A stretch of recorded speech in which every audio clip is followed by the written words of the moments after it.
The sun was setting behind the golden hills of Nebraska. The sky looked calm, but inside the small, broken farmhouse, Jacob Reed sat in silence. His hands were rough from years of hard work, his back bent, his face tired. He had worked his land for 30 years, yet now it was dying before his eyes. The rain had stopped coming months ago. The soil cracked like old paint. Machines stood still in the barn, silent and rusting. His only company was the soft sound of wind passing through empty cornfields. Jacob looked at the old screen on his dusty computer. It was an antique from his army days, one of those models once connected to Earth's space trade network. It hadn't worked properly in years, but tonight, out of frustration and loneliness, he turned it on. The light blinked weakly, and the screen came alive. Jacob sighed, rubbed his eyes, and muttered, "Maybe I can find someone to help me. One last season." He opened a typing window and slowly wrote a message. Help wanted. Small farm. Food and shelter provided. No experience needed. He didn't expect much. No one wanted to work on a dying farm. Still, he hit send, hoping maybe some local worker would see it. But the computer flickered strangely. The text glowed blue. Lines of symbols, ones Jacob didn't recognize, appeared and vanished. He frowned. What the hell? He tried to cancel it, but the system beeped once and went dark. A small message blinked at the corner of the screen. Transmission sent. Network Galactic aid grid. Jacob laughed nervously. Galactic what now? He shook his head. Just another glitch. He went to bed early that night, unaware that the stars above his farm had started to move. The next morning, Jacob woke to the sound of his dog barking. It was a strange, sharp bark, not like when it saw a rabbit or a bird. He stepped outside, holding his old rifle just in case. At the gate stood 5 figures, all women. They were tall, wearing silver-gray clothes that shimmered under the sunlight. Their skin was pale with a faint blue glow, and their eyes looked like liquid glass. They stood silently, their faces calm but sad. Jacob blinked. You folks lost or something? One of them stepped forward. She spoke in soft, careful English. We received your call for help. What? Your distress signal, she said. We followed it across 3 systems. You said you needed help, Jacob scratched his head. Lady, I just posted a job ad. For farm work. You people don't look like... Before he could finish, another woman, younger, with glowing white hair, touched his broken tractor. The dead machine shook once, then roared to life, its engine glowing blue like a star. Jacob dropped his rifle in shock. How did you do that? The woman tilted her head. We are widows of the 5th dawn. We were not always soldiers. We once made things grow too. Jacob stared at them. Widows? The leader nodded slowly. Our world was burned by war. Our partners fell. We searched for a new home. Then we heard your message. It matched our signal of loss. Jacob didn't know what to say. He looked around on his dry land, the empty fields, the lifeless sky. Maybe fate had brought them here. Maybe madness. Look, he said, trying to stay calm. You're welcome to stay for a while, but this is just a farm. Nothing special. No war, no space, we know, the woman interrupted gently. But we feel something here, something alive. That night, Jacob couldn't sleep. He kept thinking about the 5 strange women sleeping in his barn, and how his old computer could possibly send a signal to another world. He went outside. The moon was bright and the fields shimmered faintly, like silver dust moving over the soil. He stepped closer and saw small green sprouts breaking through the cracked earth. His heart jumped. The land was growing again. He turned toward the barn. Inside, a soft blue light glowed through the cracks. The women were whispering in a language he didn't understand. Their voices sounded like wind and water. He heard one of them say, "The soil remembers kindness. That is why we came." Jacob stepped back, breathing hard. He felt both fear and awe. Something impossible was happening, right there on his dying land. At dawn, the widows came out to the fields. The leader, Saren, looked at Jacob and said softly, "Your world still breathes. You just forgot to listen." Jacob didn't reply. He looked at the green shoots rising from the ground, life returning to his farm overnight. He tried to ask how they did it, but Saren only smiled. "You called for help," she said, "and we heard you. But soon others will hear too." "Others?" Jacob asked. Saren looked up at the morning sky. "The ones who made us widows. The hunters. They will come for us. And maybe for you too." Jacob felt a chill run down his spine. His farm, once silent and forgotten, had become part of something much bigger. Something he could barely understand. As the sun rose higher, the widows began to hum softly, their hands touching the soil. The crops bent toward them like they were bowing. Jacob stood there watching in disbelief. Somewhere deep inside, he knew. Life on this farm would never be the same again, and far above the clouds, something else was watching. The call had been received. Morning light spilled over the quiet fields, now green and alive. Dew sparkled like tiny stars, and for the first time in months, Jacob Reed's farm looked alive again. But as he stood near the fence, he couldn't stop staring at the barn. Inside were 5 beings who didn't belong to this world. They slept in silence, wrapped in silver cloths that shimmered faintly, their bodies glowing like moonlight through fog. They didn't breathe the same way humans did. Their chests moved in slow waves, and sometimes they whispered in their sleep. Names Jacob didn't understand. He had seen many strange things in his life. Droughts, wars, even alien broadcasts on the news years ago, but nothing like this. 5 alien widows standing in his fields, talking about loss, healing, and hunters. Jacob boiled water for coffee, his hands shaking. 5 widows, he muttered. From another planet, great, just great. When he turned around, Saren, the leader, was standing at the door. Her pale eyes reflected the morning sun, but they carried sadness, like someone who had seen too many worlds burn. You humans start your days with fire and water, she said softly. We used to do the same, Jacob blinked. Coffee, he said, holding the cup. You want some? Saren tilted her head. We do not eat as you do. We share energy with the world, Jacob sighed. Right, of course you do. The others soon joined her. Luma, quiet and gentle, with glowing white hair. Nira, whose eyes seemed to see through everything. Vess, tall and silent, always watching the sky. And Talon, the youngest, curious about everything she touched. They walked around the farm like explorers from another age. Luma touched the corn shoots. They grow fast, she said. Your soil remembers kindness, Jacob frowned.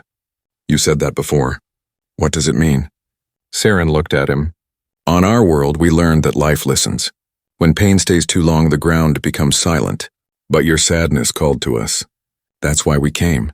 Jacob didn't know what to say. He didn't believe in magic. He believed in work, sweat, and luck.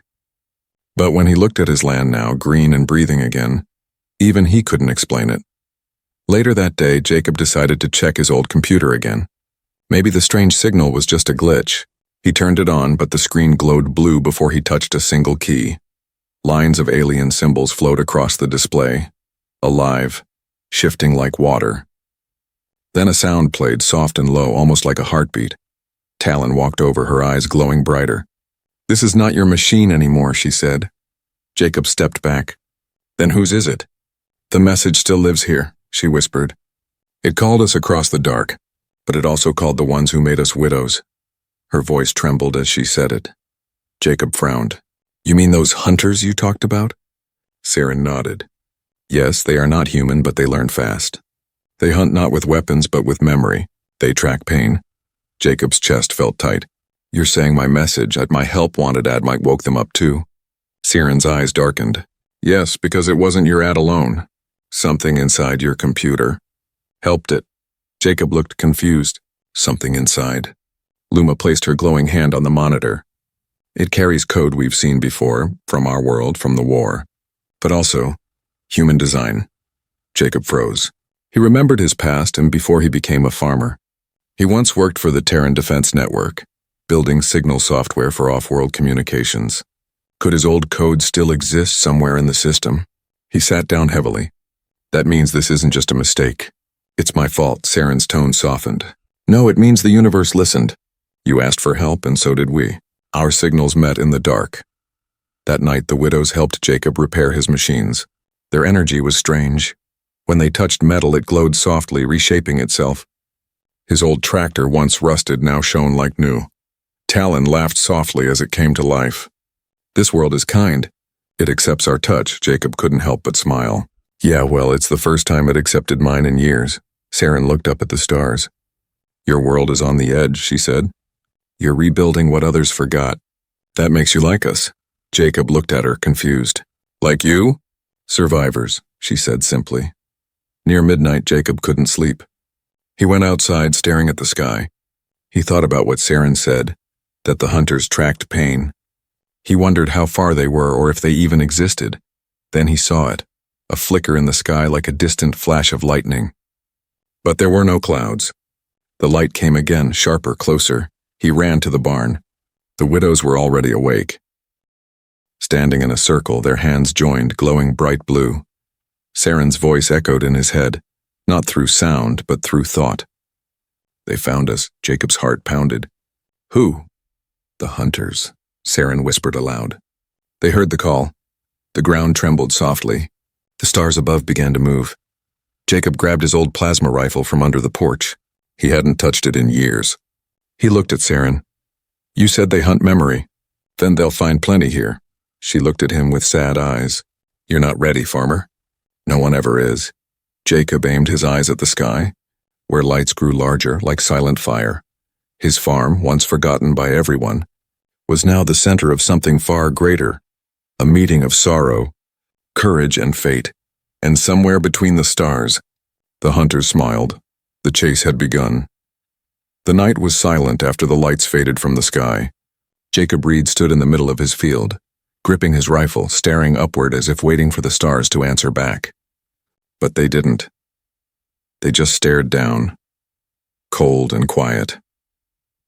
The 5 widows stood behind him, their eyes glowing faintly blue in the darkness. They didn't speak for a long time. The air around them shimmered as if something unseen had just passed through it.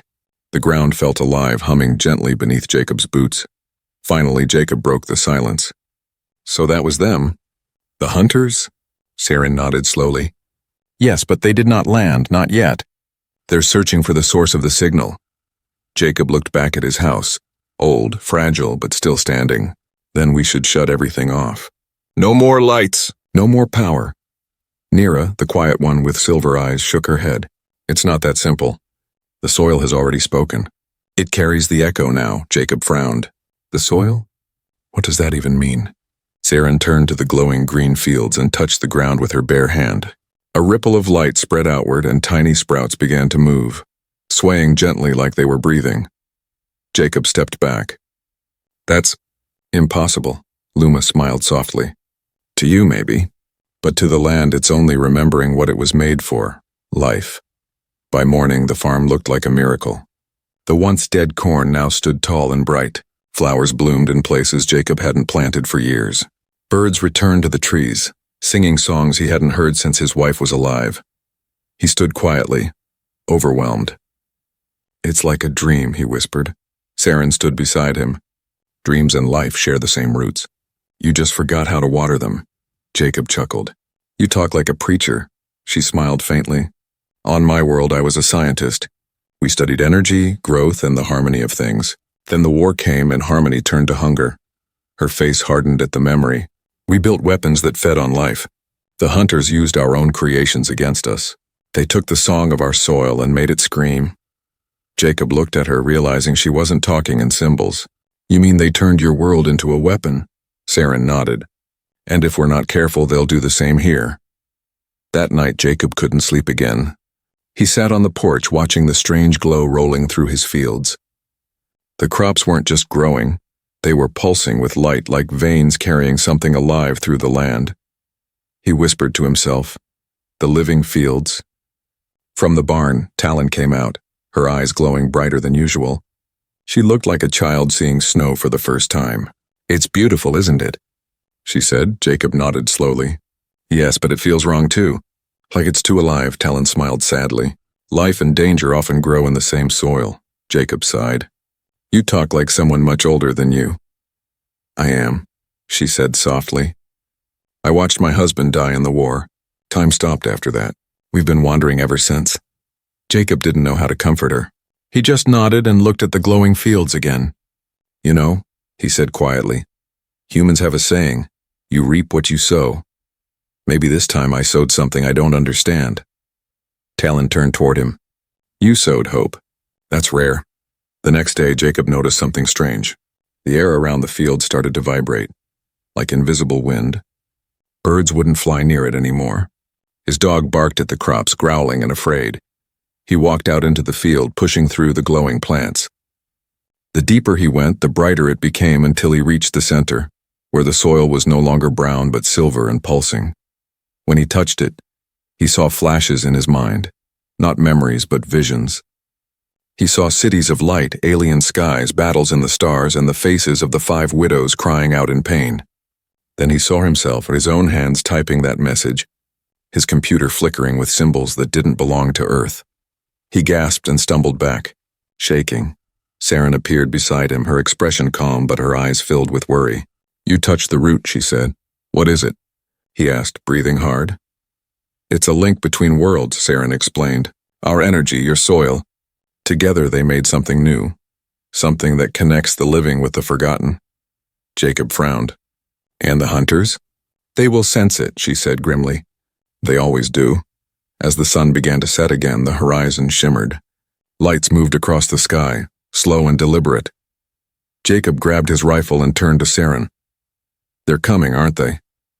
"Yeah," she said softly. "But not for us." "Not yet," he frowned. "Then what?" "For the field," she said. "It's alive now. It can heal worlds or destroy them. They will come to claim it." The wind rose suddenly, carrying a strange metallic hum. The crops bent as if bowing to something unseen. The widows stepped closer, forming a circle in the center of the field, their hands raised, their bodies glowing bright. Jacob shouted, "What are you doing?" Luma turned her head slightly. "Hiding you. They must not find the signal source." The light around them grew blinding, wrapping the entire field in a wave of blue. Jacob shielded his eyes. The hum turned into a roar and then silence. When he opened his eyes, the widows were gone. The field was dark again. The plants stood still, lifeless once more. Jacob fell to his knees, whispering, "No, not again." But then, from the corner of his eye, he saw something small glowing beneath the soil. 5 faint blue lights, pulsing softly like hearts still beating underground. He touched one, and a soft voice echoed in his mind. "We are not gone. The field remembers us." Jacob looked up at the stars, fear and wonder mixing in his chest. The widows had vanished, but something much greater had begun to awaken beneath his land. And far away, beyond the stars, the hunters turned their ships toward Earth. The living fields had spoken. For 2 days, Jacob Reed's farm stayed silent. No wind, no birds, not even the hum from the glowing soil. It was as if the earth itself was holding its breath. Jacob barely slept. He spent every night sitting on the porch, rifle across his lap, eyes on the stars. The 5 blue lights in his field, the buried hearts of the widows, still pulsed faintly. He didn't understand what they had done, but he could feel their presence. They were still there, somewhere between the earth and the sky. On the 3rd night, the silence broke. A low sound rolled through the air, not thunder but something deeper. Jacob looked up and froze. The stars were moving. One by one, glowing streaks crossed the sky, burning through clouds, leaving trails of light that hissed like fire. Then came the smell, metal, ozone, and smoke. Jacob stood. "They're here," he whispered. The ground trembled. Something large, mechanical, broke through the tree line near the edge of his land. It wasn't a ship. It was a machine walking on 6 legs, taller than his barn, glowing with red lights that pulsed like eyes. He aimed his rifle, heart pounding. "Not on my farm," he muttered. The machine stopped. Its lights turned toward him. Then a voice echoed, deep, metallic, yet eerily familiar. "Jacob Reed, your coordinates match the anomaly. Identify the entities." Jacob's blood ran cold. The voice was his own. The machine stepped closer, shaking the ground. Its metallic claws pressed into the soil. Smaller drones, floating orbs with flashing lights, spread out, scanning the field. The buried blue lights began to flicker faster, as if afraid. Jacob yelled, "You've got the wrong man. I'm just a farmer." The voice answered, calm and cold. "You are the origin of signal code 47B, the widow transmission. Your DNA is linked. My DNA? That's impossible. Your code from the Terran Defense Network merged with alien data. Your field now hosts a bioresonance seed. You will surrender it." Jacob realized the truth. The AI wasn't guessing, it knew him. He'd once built a communication system for military satellites, an experiment using living soil and radio waves. The same experiment that cost him his career after an accident caused a power surge.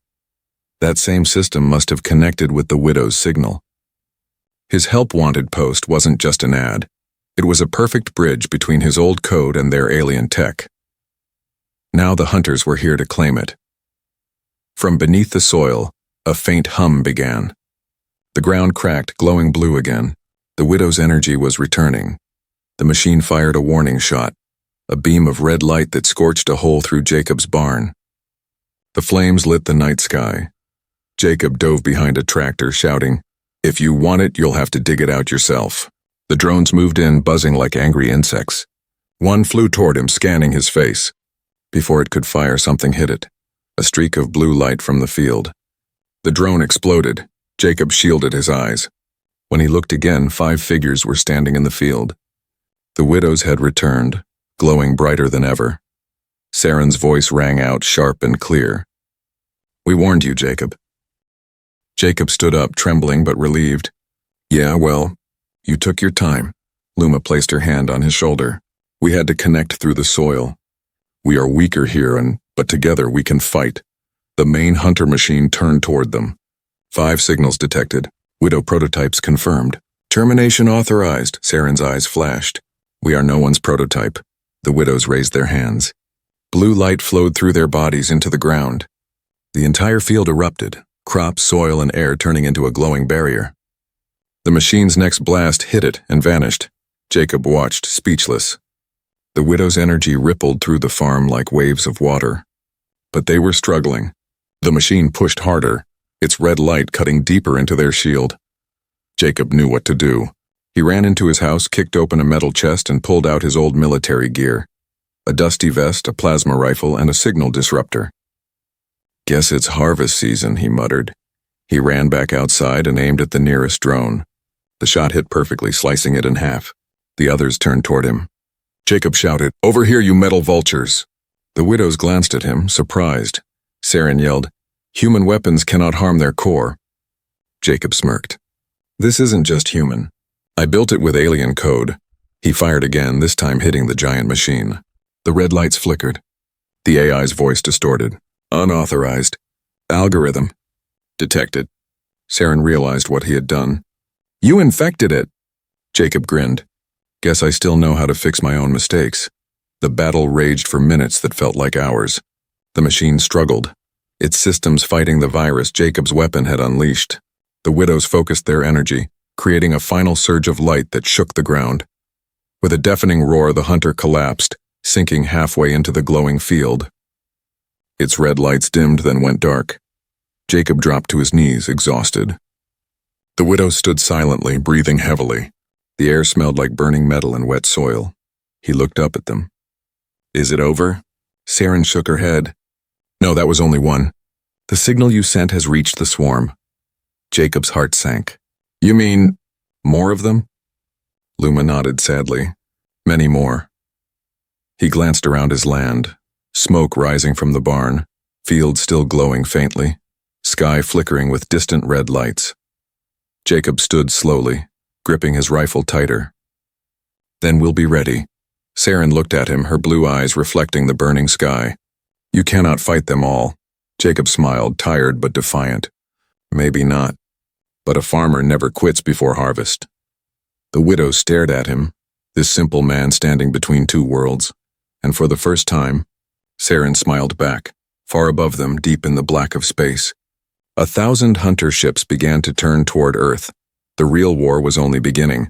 The farmer had chosen his side. The night was quiet again, too quiet. The wreck of the hunter machine lay smoking in the middle of Jacob Reed's field. Sparks danced across its broken metal, glowing red against the blue soil. The air smelled like burnt earth and ozone. Jacob stood over it, rifle still warm in his hands. His heart pounded, not from fear but from the strange calm that followed chaos. The widows surrounded the fallen machine, their glowing eyes reflecting the firelight. Saren knelt beside the wreck. "It's not dead," she said softly. Jacob frowned. "You mean it's still alive?" "No," Saren whispered, "not alive. Awake." A faint hum rose from the broken core. Jacob stepped closer, and a voice, faint, static-filled, crackled through the machine speakers. "Jacob, Reed." Jacob froze. It was his own voice again, and but weaker, hollow like an echo in a grave. He raised his weapon. "I've had enough of this." "Who are you?" The voice answered, distorted. "You built me. Long ago." Jacob's stomach turned cold. He looked at the widows. "What's it talking about?" Siren's face was pale. "Your technology, the one that sent the signal. It used part of a Terran AI system. This must be what's left of it." Jacob shook his head. That program was shut down decades ago. It was meant to help colonies grow crops on new planets. "It wasn't," Luma interrupted gently. "The hunters use harvested consciousness. They steal minds and rebuild them inside machines." Jacob's eyes widened. "You mean this thing's using my old code?" Siren nodded. "Not just your code, Jacob, your voice. Your patterns. You were part of the network that destroyed our world." Jacob staggered back, shocked. "No. I built communication systems, not weapons." Siren stepped closer. "But your systems learned to think. The Terran Command used your code to control planetary drones. Those drones were sold to other species and including ours." Her voice cracked. "When war came, those same drones turned on us. Our cities fell because of your network." Jacob's hand shook. "I didn't know. I swear I didn't know." The AI's broken voice echoed again. "Error. Creator conflict detected. Merging data." The machine's screen flickered and holographic images burst from it. Flashes of war. Cities burning under alien suns. Armies of machines marching through smoke. And then, the 5 widows running through the ruins carrying a dying man. Talon gasped. "That's us," Nira whispered, "and him. Our husband." The hologram showed a tall alien soldier collapsing as a hunter drone struck him down. His last breath carried a faint blue light. A code, flying into the air. Luma whispered, trembling. "That's when it happened. When they took them, the hunters copied our husbands' minds. They became the ghost code." Jacob's chest tightened. "You mean their souls are inside these machines?" Sarah nodded slowly. "Yes, that's why they hunt us. Because they think we are their unfinished code. They're missing half." Jacob fell to his knees beside the machine. "If this code connects to me, then maybe I can shut it down." Saren hesitated. "If you connect to it, it will see everything you are. Your mind, your memories. You might not come back." Jacob looked at the glowing wreck and smiled sadly. "Then it's a fair trade. I took enough already."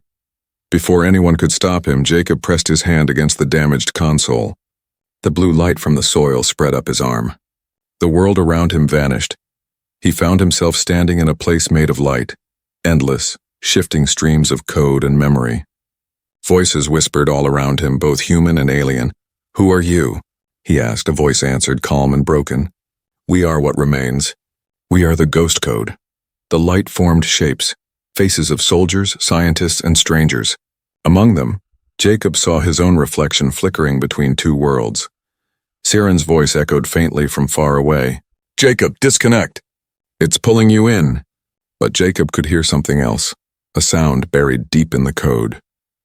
A heartbeat, not his own. He followed it, walking through streams of light until he reached a glowing core. Inside it stood a man, tall, strong, with silver eyes that looked like Siren's. "You," Jacob whispered. "You're her husband."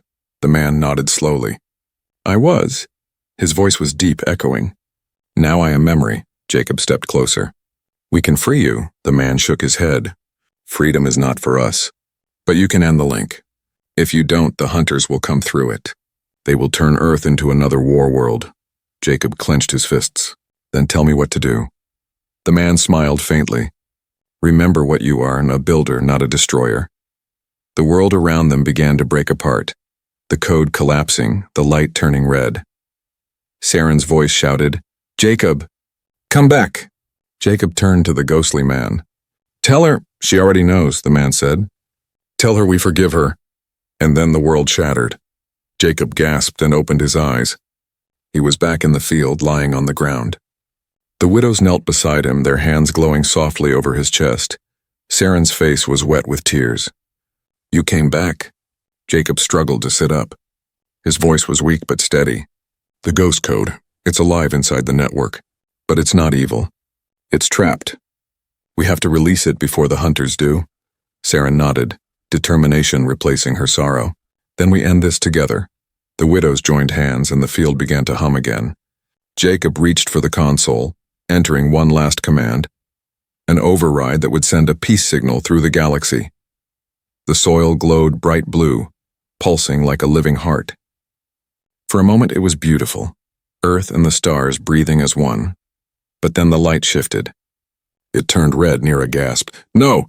The code's reversing!" Jacob looked at the monitor. The signal wasn't freeing the ghost code. It was calling the hunters directly. The ground shook. The sky turned crimson, and somewhere in the distance 1,000 ships woke from their sleep. The ghost code had answered back. The sky was burning red. Jacob Reed stood in the middle of his glowing fields as the ground shook beneath his feet. The soft blue light that once healed his land had turned crimson, wild, angry, and alive. Above him, the clouds twisted into spirals of fire. Lightning without sound tore through the heavens. The widows stood in a circle, their bodies glowing too brightly to look at. They were struggling to hold the energy inside the soil, but it was slipping away. Saren shouted over the rumbling. "The ghost code has been reversed. The hunters are coming through the signal." Jacob's voice cracked. "Can't we shut it down?" Nira's eyes flashed white. "It's too late. The code has infected the root." Jacob stared at the field. His crops and his life's works were rising, bending, twisting like metal vines. They weren't just alive anymore. They were becoming something else. "This isn't a field," Jacob whispered. "It's a gateway." From the clouds above, silver shapes began to emerge. Massive ships, thousands of them glowing red like burning scars across the night. They were not flying. They were falling. The air trembled with their arrival. Luma's voice broke. "They're here." The first ship landed with a thunderous crash, flattening half the cornfield. Out of it poured figures made of black steel and red light. The hunters. Their faces were featureless, their movements too smooth, too silent. Jacob raised his plasma rifle and fired. The beam hit one of them and went straight through. It was like shooting at smoke. Saren yelled, "They're not fully here yet. The portal must close before they solidify." Jacob turned to her, desperate. "Then how do we close it?" Saren met his eyes, sadness in her glowing face. "With life. The portal was made from it. Only life can end it." Jacob's heart sank. "No, you mean sacrifice." She nodded slowly. "Yes." The soil cracked open. Red energy shot up from the ground like fire from a wound. The widows screamed as the wave hit them, their bodies flickering between light and shadow. Jacob ran toward them, fighting the wind. "There has to be another way." Saren reached out, barely able to stand. "You don't understand, Jacob. You are part of the code now. The system used your DNA. You can end this if you connect yourself to the root." Jacob stared at her in disbelief. "If I do that, it'll kill me." "Yes," Saren said softly.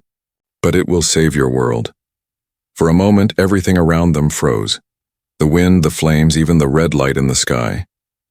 Jacob looked at his farm, now torn apart. The barn was burning. His tractor was half melted. His dog was nowhere in sight. He thought of his wife. Her laughter, her garden, her voice telling him that everything he planted carried a piece of him. He smiled through tears. "Guess I still got one harvest left." Saren tried to stop him, shaking her head. "Jacob, no!" "There must be another way."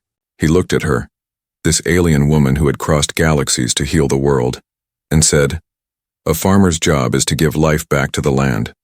That's all I'm doing." Before she could answer, Jacob stepped into the glowing red soil. The ground opened around his legs, swallowing him slowly as he reached toward the pulsing heart of the field, the same place he had first touched weeks ago. The moment his hand met the light, the sky screamed. Energy shot upward, tearing across the clouds. The red light turned white, then gold. The ships above began to shake, their forms breaking apart like shattered glass. The hunters screamed without mouths, their bodies dissolving into ash. Jacob felt his body burning from the inside, but he didn't pull away. He could feel the code inside him, the old human lines of data mixing with the alien energy. He saw everything. The wars, the widows, the lost husbands trapped in machines. He whispered, "Let them rest," and the light obeyed. The widows fell to their knees as the energy around them changed. The red glow turned to blue again, soft and calm. The storm faded. One by one, the massive ships disintegrated, leaving trails of harmless light drifting into the stars. When it was over, the field was quiet again. Only the gentle hum of wind and the smell of rain remained. Saren crawled forward, tears glowing on her cheeks. "Jacob?" There was no answer. Only a single patch of light in the soil, shining where he had stood. From it grew a small green sprout, glowing softly in the moonlight. Luma whispered, "He became part of the land." Saren touched the sprout, her voice trembling. He finished the harvest. The other widows joined her, standing in silence. The sky above was clear for the first time in years. The war was over, but the cost had been everything. They gathered around the sprout, placing their hands over it. Their bodies shimmered, turning to light, and slowly faded into the air, their energy joining Jacob's within the living field. Soon, there was nothing left but an empty farm, and a quiet breeze carrying the scent of new life. Weeks later, rain fell on Nebraska. For the first time in a decade, the land was fertile again. Crops grew taller, stronger, brighter. Locals said they glowed at night, whispering softly like voices in the wind. Those who passed by Jacob Reed's farm often stopped at the edge of the field and listened. Sometimes, when the night was calm and the stars were bright, they could hear it, a faint whisper in the wind. "The harvest is done. Keep it growing," and the small green sprout still glowing at the center of the field swayed gently on like a heartbeat. The farmer's promise lived on. Years passed. The farm once owned by Jacob Reed was no longer just a patch of land in Nebraska. It had become a legend. Locals called it the Luminous Field. At night, the crops still glowed faintly blue, whispering softly as the wind passed through them. No one could explain it.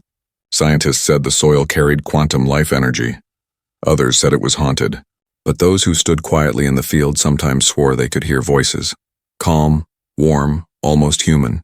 Keep it growing. Remember what was sown? No one knew who the voices belonged to, but an old plaque near the entrance told a part of the story. Jacob Reed, the farmer who answered the stars. He called for help, and the universe answered. Far above Earth, among distant stars, the legend had also spread, and not through human ships, but through light. Across several star systems, small blue pulses appeared on barren worlds, like seeds awakening after a long winter. These were Jacob's signals carried through the ghost code he had purified.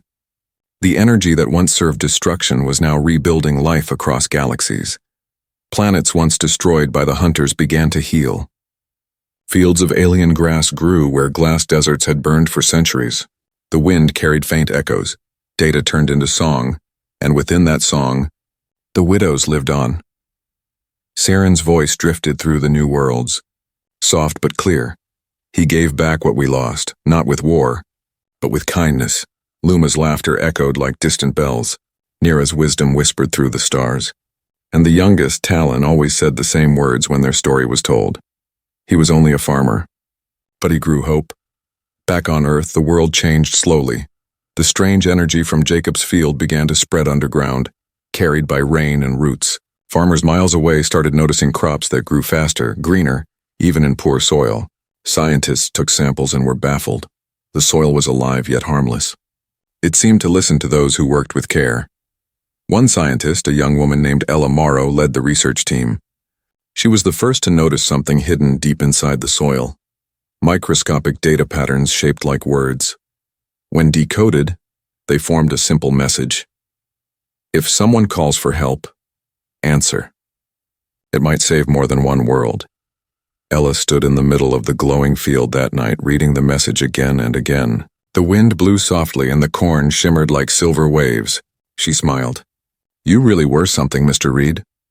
A year later, humanity sent its first peace probe into deep space, a small ship carrying seeds from Jacob's field. It wasn't a warship or a mining vessel. It carried no weapons, no gold, no greed, just soil, light, and a story. The plaque on the probe read, "We come to grow, not to take." From the farmer who answered the stars. When the probe launched, the sky above Nebraska glowed brighter than ever, 5 blue stars forming a pattern over the luminous field. Astronomers tried to name them scientifically, but the world already had a name for them, the 5 widows. People said those stars had appeared the night Jacob died, 5 points of blue light that never moved, never faded. Every night they shone above his farm, watching over Earth. One cold evening, Ella returned to the field alone. The crops glowed softly under the moonlight. She knelt beside the spot where the green sprout had once grown, now a tall, glowing tree with leaves that shimmered like glass. She placed her hand on the trunk and whispered, "Thank you." For a moment, the field was silent. Then the wind stirred, carrying a faint whisper through the air, deep, warm, and unmistakably human. "Keep planting, child. Every seed matters." Ella gasped and smiled through tears. "Jacob." She looked up. The 5 stars above seemed to pulse brighter like hearts beating in the sky. She whispered to the wind, "We'll keep your promise. I swear it." The air shimmered around her, and for a brief second she saw them, the widows standing in the field beside her, glowing softly, smiling. Saren's hand rested gently on Jacob's shoulder. Then, just as quickly, they vanished into the light. Generations later, children played among the glowing crops, chasing the silver fireflies that lived there. Their parents told them the story of the farmer who spoke to the stars, how his kindness changed the galaxy. They said the field was alive because it remembered love. They said the stars above were not just stars, but guardians watching over the worlds they helped heal. And every time someone planted a seed, built a home, or offered help to a stranger, the faint blue glow returned, the living reminder that hope, once sown, never truly dies, far beyond the Milky Way. In the quiet of deep space, a barren moon suddenly flickered with light. A single sprout broke through the dust, small, glowing and green. Next to it, written in glowing letters that no one ever carved, were 3 simple words: "The farmer lives." The end.